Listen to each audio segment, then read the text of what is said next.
Assalamualaikum warahmatullahi wabarakatuh. Halo semua, saya Arvina Danvita selaku pembuka acara pada talk show kali ini. Izinkan saya untuk membuka dengan menjelaskan sedikit latar belakang talk show yang akan disampaikan oleh teman saya, yaitu Audrey dan juga Laura. Jadi, mengapa kami ingin membahas tentang pubertas ini? Jawabannya simpel, yaitu kami ingin mengedukasikan dan menjelaskan seberapa penting menjaga kesehatan dan kebersihan pada masa pubertas. Karena banyak hal yang mempengaruhi mental remaja karena pubertas. Dengan adanya talk show kali ini, saya harap agar para penonton dapat menyaksikan dan mengerti apa yang disampaikan oleh narasumber yang ditanyakan oleh host. Tapi sebelum masuk ke talk show ini, saya ingin menyampaikan kalau kondisi mental secara kesehatan itu perlu penting dan dijaga. Karena hubungannya sejajar dengan geraknya diri sendiri dengan pikiran dan lebih produktif, konsentrasi, dan melakukan aktivitas dengan normal. Hal itu dikarenakan kondisi seseorang memiliki kesejahteraan yang terlihat dari dirinya yang mampu menyadari potensi dirinya sendiri. Baiklah, hanya itu saja materi yang disampaikan untuk pembuka talk show hari ini. Semoga bermanfaat dan happy watching. Assalamualaikum warahmatullahi wabarakatuh. Halo semuanya, saya Laura Belisa dari kelas 86 dari kelompok 7.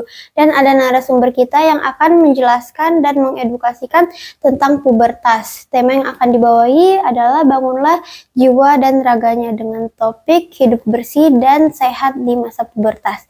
Jadi di samping saya sudah ada narasumbernya. Boleh dong perkenalkan dirinya terlebih dahulu. Oke, halo semuanya. Nama saya Radisti Audrey Ardia dari kelas 86 kelompok 7 SMP Negeri 3 Batam.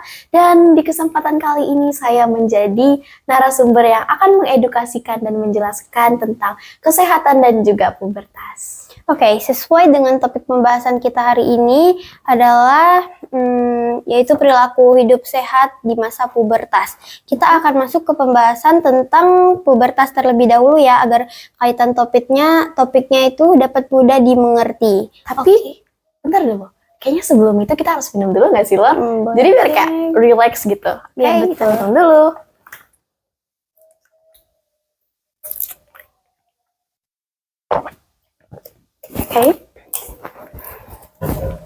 Oke.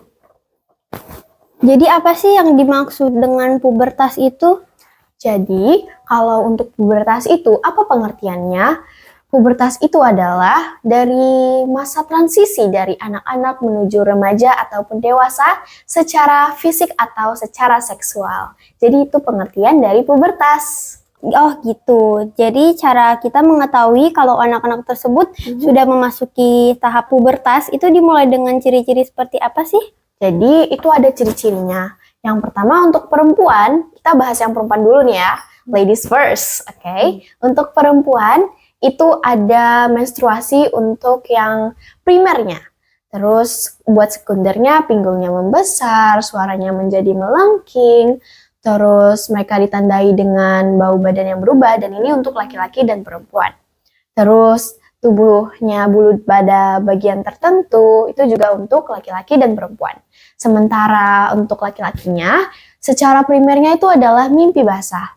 Terus untuk sekundernya, tumbuhnya jakun, dadanya makin membidang, terus suara karakternya berubah, itu juga ditandai dengan ciri-cirinya pubertas. Oke, dari penjelasan tadi pasti ada dong perbedaan fisik dari anak tersebut yang membuat bentuk badannya berbeda, atau bahkan ada ciri fisik lainnya yang perbedaan fisik dan pertumbuhannya itu seperti apa sih? Jadi ada pertumbuhan fisik dan ada juga perkembangannya. Jadi pertumbuhan fisiknya ini itu dimulai dari naiknya tinggi badan dan juga berat badan yang akan semakin ideal dengan tumbuhnya tinggi badan kita. Nah, ini juga normal. Jadi, kalau misalnya kecilnya kita pendek, tapi kita udah overthinking, aduh aku bakal tinggi nggak ya? Tapi bisa aja loh, pas pubertas kita ini makin meninggi. Terus untuk perkembangan fisiknya, Itu ditandain dengan tumbuhnya payudara untuk perempuan, terus tumbuhnya otot bagi laki-laki ataupun juga perempuan bisa juga. Nah, terus ada juga ukuran tubuh mereka yang akan berbeda, pertumbuhan ciri fisik mereka juga berbeda, dan ada tumbuhnya hormon yaitu jerawat. Jerawat itu muncul karena apa sih? Oh, jerawat itu ya, sebenarnya ini juga bisa karena hormon dari seseorang yang sedang pubertas, tapi ada juga yang karena mereka ini tidak menjaga kebersihan. Misalnya nih, aku habis nyentuh buku, terus aku pegang muka, nah itu bisa membuat muka kita jadi jerawatan. Jadi kita harus tetap selalu menjaga kebersihan dari diri kita sendiri. Oh gitu, oke. Berarti jika anak tersebut sudah memasuki fase pubertas harus menjaga diri kan? Nah, apa aja bagian tertentu yang tidak boleh disentuh oleh orang lain kecuali diri kita sendiri?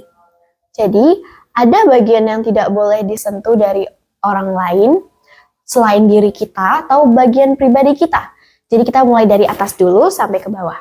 Jadi yang pertama itu ada area mulut. Itu tidak boleh disentuh. Terus area dada bagi perempuan ataupun cowok atau merasa yang... Lalu ada area dada itu tidak boleh disentuh, terutama bagi cewek. Terus area kemaluan, paha, atau area sensitif lainnya. Tapi kalau misalnya nih, cuma tangan doang, gimana? Kalau kalian merasa nggak nyaman, setidaknya langsung menepis bilang, jangan sentuh aku ya, gitu.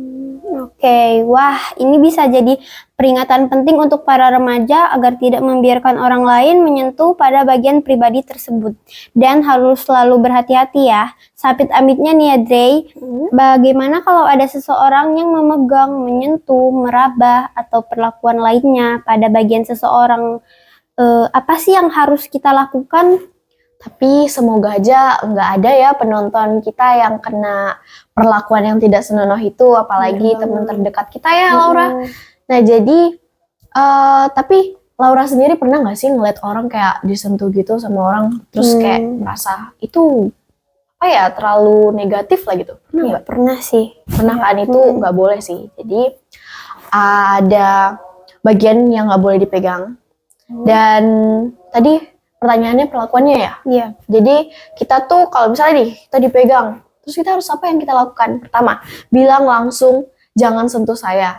Atau kalau emang dia bukan teman dekat kalian, orang yang nggak dikenal lah, langsung aja teriak sekencang mungkin untuk meminta pertolongan dan langsung melaporkannya kepada orang terdekat kalian, terutama bagi orang tua, guru tersayang kalian ataupun guru manapun. Terus teman-teman terdekat kalian juga kalian bisa cerita biar ada tindak lanjutannya dari pelecehan tersebut. Jadi seperti itu. Itu harus dilaporkan. Oke, Laura. Oke, jadi untuk para remaja, tolong selalu menjaga dirinya sendiri ya, dimanapun kalian berada. Dan setahu aku, remaja yang sedang pubertas itu memiliki rasa ingin tahu akan sesuatu emosional yang kurang stabil. Hal itu biasanya terjadi karena apa? Jadi itu karena apa ya? Sebenarnya itu untuk pubertas itu sangat normal. Jadi rasa ingin tahu mereka buat mencoba hal baru itu emang pengen lah gitu. Aku mau coba ini, aku mau coba ini, aku mau coba ini. Jadi mereka mengambil keputusan dari diri mereka sendiri dan merasa aku nih sudah dewasa, jadi aku bisa mengambil keputusanku sendiri untuk mengambil jalurku sendiri. Terus ada juga perasaan mereka yang mudah berubah. Itu sensian banget sih untuk para remaja ya. Kayak kadang kita cuma nanya, terus ternyata mereka lagi nggak mood nih. Kita nggak ketebak. Dan itu normal untuk di masa pubertas. Ada juga karena mereka memiliki atau mereka membutuhkan ruang pribadi untuk diri mereka sendiri. Nah, tapi Laura sendiri tahu nggak sih itu karena apa kira-kira? Bentar dulu, itu perubahan sosial dah. Iya, itu benar banget. Jadi itu perubahan sosial. Kenapa itu perubahan sosialnya? Pertama, karena ada jati diri, terus juga ada konflik sebaya, pihak otoritas, konfliknya dari keluarga juga bisa, terus penolakan sebaya juga bisa loh. Terus masalah percintaan, itu yang paling best lah untuk masa pubertas. Jadi itu perubahan sosialnya. Pasti kita semua pernah ngerasain masa cinta-cinta lah. Ya nggak sih, Lor? Betul. Oke. Perubahan situasi sosialnya berpengaruh juga ya pada fase pubertas. Oke, kalau gitu sekarang kita akan mulai ke pembahasan tentang kesehatan di Oke. fase pubertas. Masuk ke kondisi mental dulu yuk, agar ada kaitannya dengan pembahasan kita yang tadi. Oke, jadi kita masuk ke kondisi mentalnya.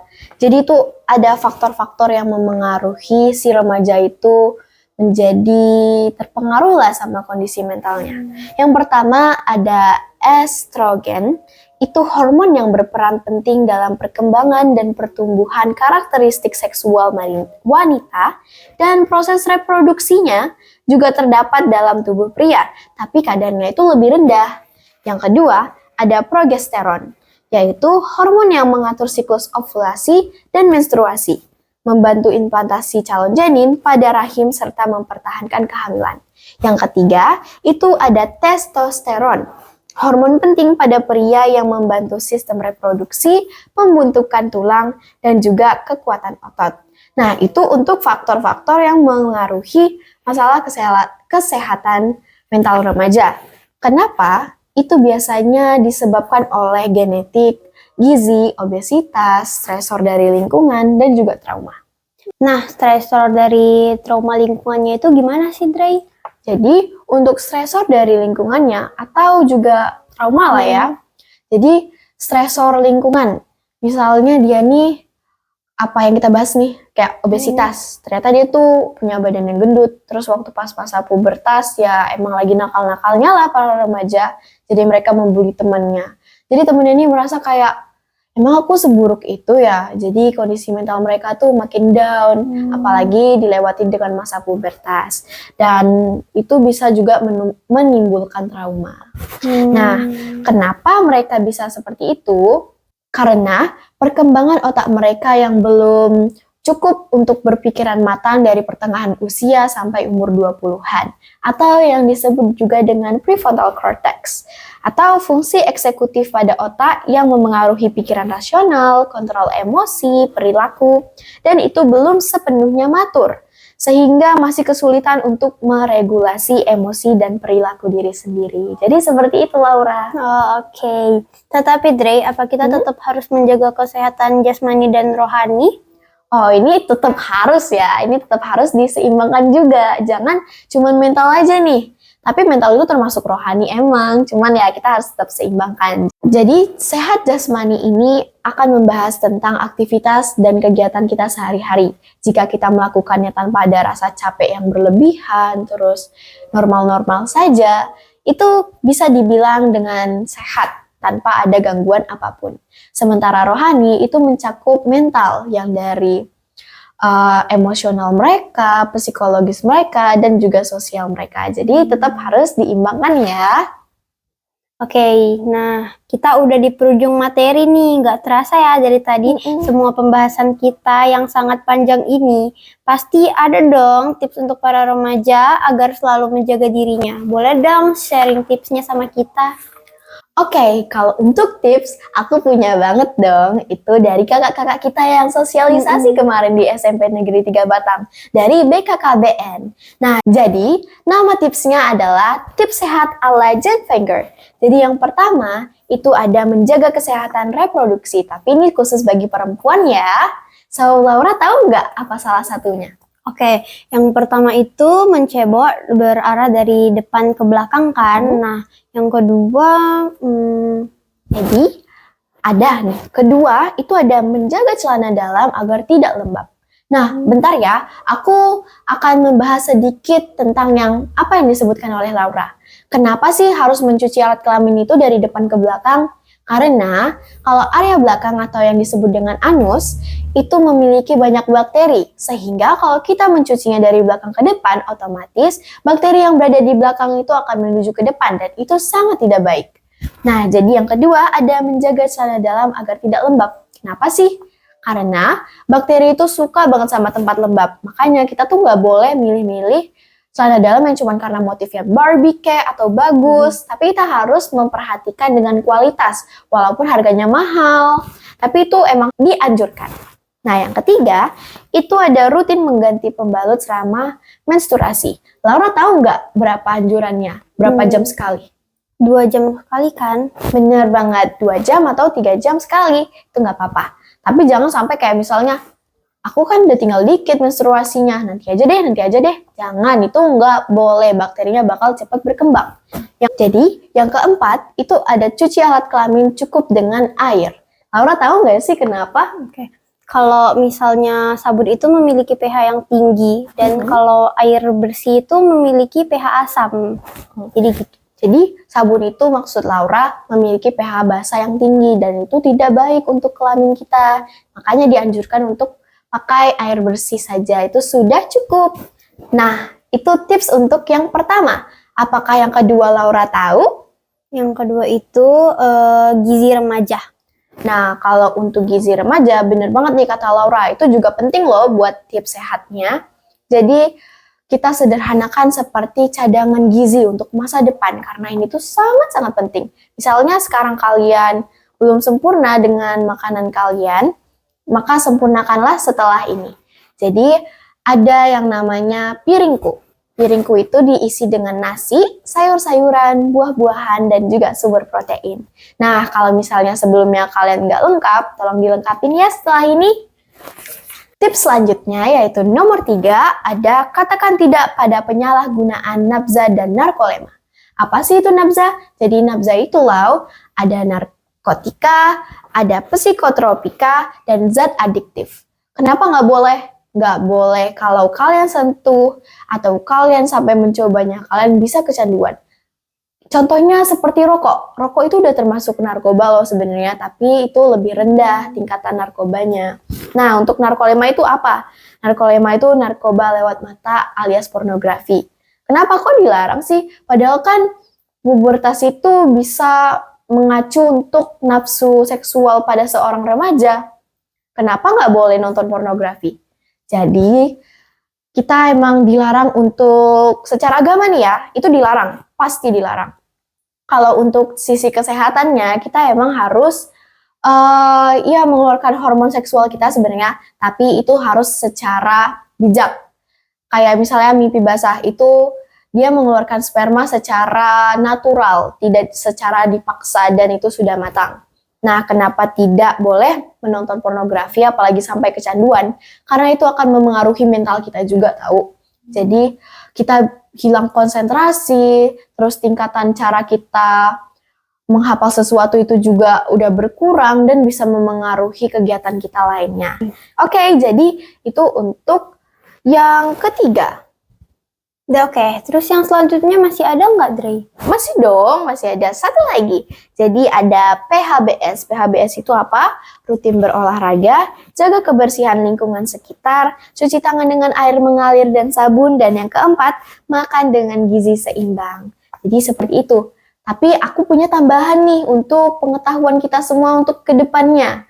Jadi itu ada usia ideal menikah. Yang untuk perempuan itu ada di umur 21 tahun. Kenapa? Karena di situ rahim kita baru siap untuk mengandung sebuah kehamilan. Untuk laki-laki ada di umur 25. Kenapa? Karena di situ pemikiran si laki-laki sudah matang untuk berkeluarga. Tapi untuk membangun rumah tangga itu bukan sesuatu yang mudah.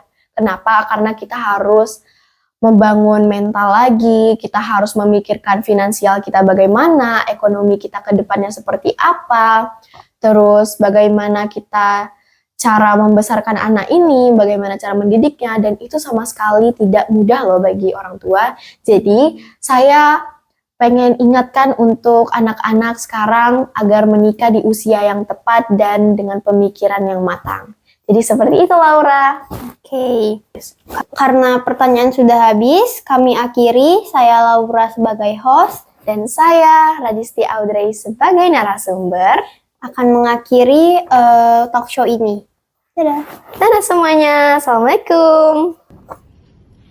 Oke guys, dari semua materi yang dibahas oleh Audrey dan juga Laura, saya punya saran untuk penutup talk show ini. Saran-saran yang dapat kalian lakukan adalah mendekat diri kepada Tuhan, menjaga dan kebersihan diri, terutama alat kelamin dan bagian tubuh lainnya. Menjaga lingkungan agar selalu bersih, pola makan yang cukup sehat, tidur yang cukup atau secara 7 atau sampai 8 jam per hari. Memahami pubertas dan perubahan fisiknya, menjaga pergaulan, selalu berhati-hati, dan rutin berolahraga dan beraktivitas. Segitu aja dari kami. Wassalamualaikum warahmatullahi wabarakatuh.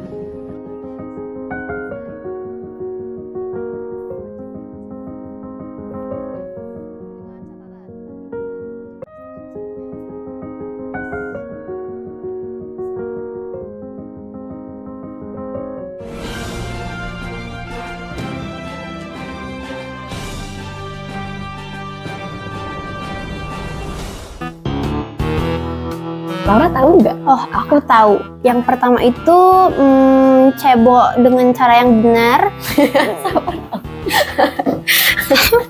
Menceboki aja gak sih? Sabar. Mencuci aja.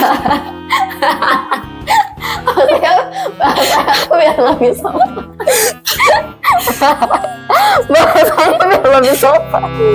Aku soalnya nggak pakai itu. Jadi